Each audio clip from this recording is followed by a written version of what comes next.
अगर आपको एक अच्छी सी नींद चाहिए तो आप दिन में इतनी मेहनत कर डालो कि रात में जब आप सोने जाओ तो आपको किसी भी चीज़ के लिए वेट ना करना पड़े कि नींद आ जाए, नींद आ जाए। तो सिंपल फंडा यही है कि आप दिन में इतना काम करो कि रात में एकदम आपको साउंड स्लीप आए। तो यहाँ पे इसी के साथ मेरी कॉफ़ी भी हो गई है रेडी। और क्योंकि आज बीपी थोड़ा सा डाउन लग रहा था तो मैंने कॉफ़ी बनाई अपने लिए। और आज ब्रेकफास्ट में बनाया पोहा। देखिए कितना कलरफुल सा पोहा लग रहा है और बहुत ही टेस्टी पोहा बना था। और साथ में चाय भी हो रही है रेडी। और यहाँ पे मैंने कुकर में रख दिए हैं आलू, क्योंकि मैं आज बनाऊंगी थोड़े और पापड़। तो नाश्ता करने के बाद हम लोग बैठ गए पापड़ बनाने के लिए। और आज भी हम लोगों ने काफ़ी अच्छे खासे अमाउंट में पापड़ बनाए हैं। तो ये पापड़ पूरे सीज़न चलेंगे। पापड़ नहीं बिगाड़ो। और यहाँ पे देखिए कुहू जो है ना वेट कर रही है कि कोई थोड़ा सा भी दाएं बाएं हो और ये पापड़ बिगाड़ दे। ये किसने यहाँ पे ख़राब किया? ये पापड़ किसने ख़राब किया यहाँ पे? तुमने किया है? मम्मी ने किया। मम्मी ने तो बनाया है, ख़राब किसने किया है?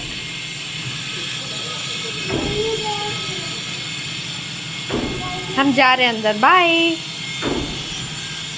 बाय कू।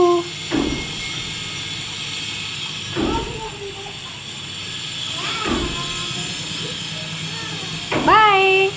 सो ये थी हमारी लंच की थाली और इसमें दाल, सब्ज़ी, रोटी और चावल था। दाल के बिना तो वैसे भी मेरा खाना अधूरा रहता है। मैं सब कुछ छोड़ सकती हूँ, मैं दाल नहीं छोड़ सकती। दाल तो होना ही चाहिए। सो फ्रेंड्स, आज मैं आपके साथ शेयर करने वाली हूँ जॉब रिलेटेड जो मेरे मन की बातें हैं। वो कभी कभी क्या होता है ना कि आपके सर्कल में लोग डिफरेंट डिफरेंट जॉब प्रोफाइल्स में होते हैं। तो कभी कभी क्या होता है ना कि आपको लगता है कि हाँ आप उनसे काफ़ी पीछे रह गए हैं, या फिर आप उतना नहीं अचीव कर पाए जितना आप डिज़र्व करते थे। वो आपकी अपनी सोच नहीं होती है, लेकिन सोसाइटी में जब आप होते हैं ना तो कई सारे लोग ऐसे भी होते हैं ना कि जो आपको डीमोटिवेट करने की कोशिश करते हैं कि जैसे हाँ तुमने ये कोर्सेज़ किए थे, वो कोर्सेज़ किए थे, ये डिग्री थी, वो डिग्री थी, तुम कुछ और अच्छा कर सकती थी, but still you are here. और अपने दोस्तों को देखो, अपने जो नेबरहुड में लोग हैं उनको देखो। बट क्या होता है ना कि हमारा किसी से कोई कंपैरिजन नहीं होता है। हमें जो है ना खुद से compete करना है, हमें अपने सराउंडिंग से compete नहीं करना है। तो आप कोई भी काम करिए, छोटा बड़ा कुछ भी करिए, बस आपको क्या है कि काम करना है। काम करना बहुत ज़रूरी है। सेविंग्स के लिए, सिर्फ सेविंग्स के लिए नहीं या फिर अर्निंग के लिए नहीं। मीन्स अर्निंग और सेविंग्स भी इसेंशियल चीज़ें हैं, लेकिन इसके अलावा आप अपने आप को इम्प्रूव करने के लिए और अपनी लाइफ को बैलेंस करने के लिए काम करना बहुत ज़रूरी है। तो आप काम करिए, उसमें आप ये मत सोचिए कि ये काम छोटा है या आपके सर्कल में फ्रेंड्स आपसे ज़्यादा बेटर कंडीशन में हैं या उनका जॉब प्रोफाइल आपसे ज़्यादा अच्छा है। बट आप जो भी कर रहे हैं उसमें आप खुश रहिए, और जो भी आप कर रहे हैं उसमें आप 100% दीजिए। सक्सेस और फेम आपके पास आएगा। उसमें आपको सक्सेस या फेम के पीछे दौड़ने की ज़रूरत नहीं है, वो खुद ब खुद आपके पास आएगा।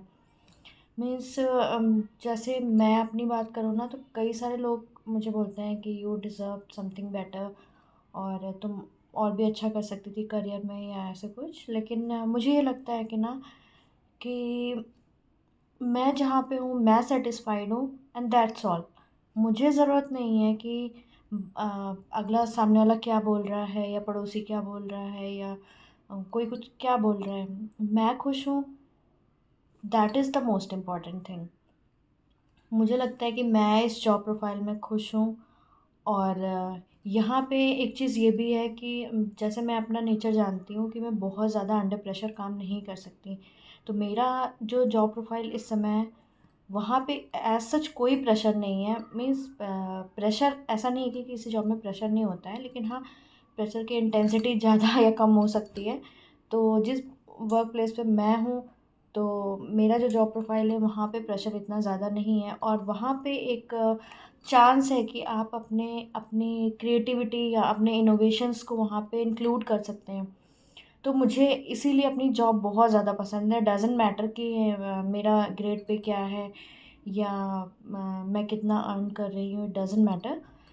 लेकिन मुझे ये लगता है कि यहाँ पे एक तो जो एक आपके ऊपर प्रेशर होता है कि हाँ, आपके सीनियर्स का या आपके सीनियर अथॉरिटीज़ का, ऑफ़िसर्स का, वो इतना ज़्यादा प्रेशर नहीं है यहाँ पे। तो मुझे लगता है कि जब आप पे बहुत ज़्यादा प्रेशर होता है, तो आपकी कैपेबिलिटीज़ कहीं न कहीं डाउन हो जाती हैं, या फिर अंडर प्रेशर काम जो होते हैं ना, मोस्टली कहीं न कहीं बिगड़ जाते हैं।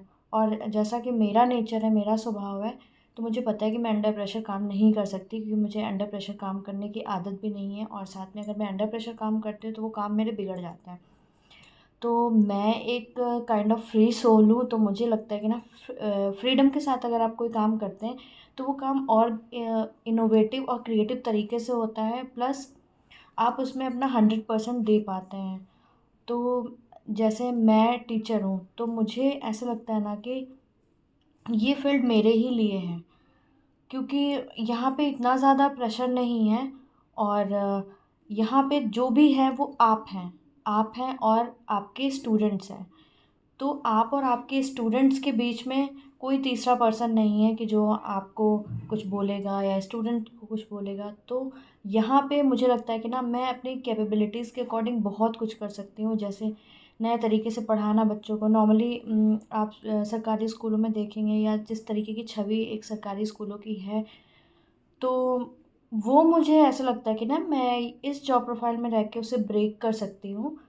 तो मुझे लगता है ना कि मैं बच्चों के साथ अच्छे से कनेक्ट हो पाती हूँ, क्योंकि मुझे हमेशा से मेरे साथ ये रहा है कि मुझे बच्चे बहुत ज़्यादा पसंद हैं। और बच्चों का जो एक प्यार होता है ना, वो बहुत ही निस्वार्थ और निश्छल होता है। तो मुझे बच्चों के साथ में रहना बहुत अच्छा लगता है। तो मुझे इसीलिए अपना वर्क प्रोफ़ाइल बहुत ज़्यादा पसंद है, और मैं कभी भी नहीं सोचती अपने वर्क प्रोफ़ाइल को चेंज करने के बारे में, या अपनी जॉब को चेंज करने के बारे में, क्योंकि मैं जहाँ भी हूँ मैं बहुत ज़्यादा सैटिस्फाइड हूँ।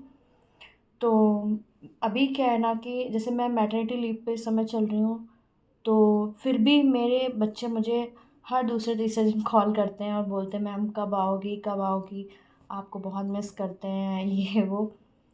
तो मैंने बीच में सोचा भी कि मैं जाऊँ एक दिन बच्चों से मिल के आती हूँ, बट अनफॉर्चुनेटली अभी मेरा कुछ शेड्यूल नहीं बन पाया है। तो क्योंकि अभी बीच में सिस्टर की शादी भी थी, और बेबी भी मेरा जनवरी में डिलीवर हुआ था। तो अभी इधर तो मेरे पास बिल्कुल भी टाइम नहीं था, लेकिन मैं कोशिश करूँगी कि अप्रैल या मई में 1 राउंड मैं स्कूल के मार लूँ। क्योंकि मुझे भी अभी अंदर से फ़ील होने लगा है कि मैं बहुत ज़्यादा डिस्कनेक्टेड अपने आप को महसूस कर रही हूँ इस स्कूल से। तो मुझे लगता है कि मुझे 1-2 राउंड मारने चाहिए होली के बाद में। तो मैं देखती हूँ, डेफ़िनेटली मैं 1-2 राउंड तो मारूँगी एनी हाउ। तो मेरा बस कहने का मतलब ये है ना कि हम होते हैं ना कि हम दूसरों की बातों से इन्फ्लुएंस हो जाते हैं कि हम इससे बेटर डिज़र्व करते थे, या हम कुछ और अच्छा कर सकते थे, और हम डीमोटिवेट हो जाते हैं। और फिर हम क्या होता है ना कि हम अपने जो हमारा वर्क प्रोफाइल होता है, हम उससे धीरे धीरे हमें उससे चिड़चिड़ापन होने लगता है, या उसमें मज़ा नहीं आता है। तो ऐसा आपको नहीं करना है। आप जहाँ पे हैं, जो भी आप जॉब कर रहे हैं, अगर आप इंटरेस्ट के साथ करते हैं, 100% दे के करते हैं, तो आपको सक्सेस या फ़ेम के पीछे नहीं भागना है। सक्सेस और फ़ेम खुद आपके पीछे आएगा। क्योंकि मैं बच्चों से भी बहुत ज़्यादा कनेक्टेड हूँ, और जो बच्चों के पेरेंट्स हैं वो भी बहुत ज़्यादा कनेक्टेड हैं। तो मुझे ऐसा लगता है कि मेरे लिए इससे ज़्यादा सक्सेसफुल जॉब कोई नहीं हो सकती है। तो मैं अपनी जॉब को अच्छे से एन्जॉय करती हूँ। डज़न्ट मैटर कि कोई क्या बोलता है कि मैं इससे बेटर डिज़र्व करती थी, या मैं किसी और जॉब में जा सकती हूँ, अभी भी टाइम है, या कुछ भी। बट मुझे ऐसा नहीं लगता। मुझे ऐसा लगता है कि मैं जहाँ पे भी हूँ मैं बहुत ज़्यादा खुश हूँ, और बहुत ज़्यादा सैटिस्फाइड हूँ। तो मुझे ज़रूरत नहीं है अपनी जॉब को चेंज करने की। मेरी कुहू यहाँ पे है, और कुहू को भी बहुत कुछ आता है। कुहू अभी 2 साल की है, लेकिन वही है ना कि पिक्टोरियल मेथड या ऑडियो विजुअल की वजह से उसको इतना, मतलब 2 साल के हिसाब से उसको काफ़ी कुछ आता है। उसको 1 to 10 आता है, प्लस उसको ए से ज़ेड तक आता है पूरा। और इसी के साथ काफ़ी कुछ चीज़ें, जैसे कलर्स पहचानने लगी है या फ्रूट्स पहचानने लगी है। तो मुझे बहुत खुशी होती है कि हाँ, अगर आप अपने काम को ईमानदारी से करते हैं, जिस भी आप वर्क फ़ील्ड में हैं, तो वो चीज़ें कहीं न कहीं आपके बच्चों के ऊपर भी इम्पैक्ट डालती हैं। तो मुझे बहुत खुशी होती है कि मैं जो कर रही हूँ मैं भी सैटिस्फाइड हूँ, और प्लस मुझे अपने बच्चों के अंदर भी वो चीज़ें दिखती हैं। तो यही थी आज की मन की बात, और कल हम करेंगे फिर से अपनी मन की बात। Bye bye. Bye bye.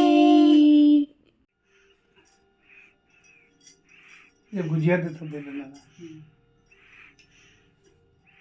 तो आज हमारे यहाँ समोह गूँथा गया था, तो आज के दिन से आप किसी भी दिन गुजिया बना सकते हैं होली तक।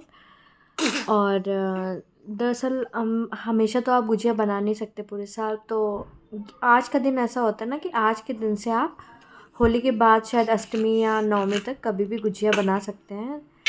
तो आज से हो गई है गुजिया बनाने की स्टार्टिंग। तो यहाँ पे मम्मी ने किया कुहू का टीका, और उसके बाद सबके हिस्से में आई 5-5 गुजिया। यही सब हमारे फेस्टिवल्स की ख़ास बात होती है कि हमारे यहाँ फेस्टिवल के पहले और बाद तक इतना ज़्यादा प्रिपरेशंस होती हैं कि लगता है कि पूरा एक महीना फेस्टिवल का है। तो एक दिन से कुछ नहीं होता है। होली के पहले और होली के बाद तक ऐसा चलता रहता ना कि ऐसा लगता है पूरा महीना ही ये होली वाला है। लाइक पापड़ बनाना, गुजिया बनाना और बाकी स्नैक्स बनाना। तो मैंने तो इस पर बनाए हैं आलू के पापड़, साबूदाना के पापड़ और आलू के चिप्स। और अभी भी थोड़े बहुत स्नैक्स बनाएंगे। खा लो प्रसाद, खा लो।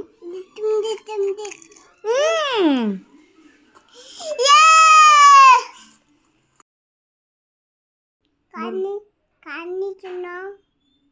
कौन सी कहानी सुननी है? कहानी दूसरी वाली नहीं है। आज चलो कौवा वाली कहानी सुनाते हैं, ठीक है? देखो, एक कौवा होता है, ठीक है? कौवा किस कलर का होता है? ब्लैक कलर का होता है। गुड, ब्लैक कलर का होता है। तो एक कौवा होता है, वो बहुत ज़्यादा प्यासा होता है। तो वो पानी की तलाश में इधर उधर भटक रहा होता है। तो उसको जो है ना, ऊपर वो उड़ जाता है तो ऐसे नीचे देखता हो जाता है कि कहीं उसको पानी दिख जाए। तो जंगल के बीच में उसको एक घड़ा दिखता है। तो वो नीचे उतर आता है, तो घड़े के पास बैठता है तो देखता है कि घड़े में बहुत थोड़ा सा पानी है। सिर्फ बहुत ज़रा सा पानी है घड़े में। तो सोचता है कि अब तो मेरी चोंच भी नहीं पहुंच पा रही है, मैं कैसे पीऊँ कैसे पीऊँ। तो इधर उधर वो देखता है, अचानक से उसको जो है ना बहुत सारे कंकड़ पत्थर दिखते हैं। तो वो बहुत खुश हो जाता है, वो दिमाग लगाता है कि मैं क्या कर सकता हूँ। तो वो क्या करता है, वो पत्थर उठा उठा के चोंच से उस घड़े में डालता है। तो जब घड़े में वो पत्थर डालता है तो पानी ऊपर आने लगता है, पत्थर नीचे हो जाते हैं, पानी ऊपर आने लगता है। तो फिर डालते डालते एक टाइम ऐसा आता है कि पत्थर सारे नीचे पत्थर हो जाते हैं और ऊपर पानी आ जाता है।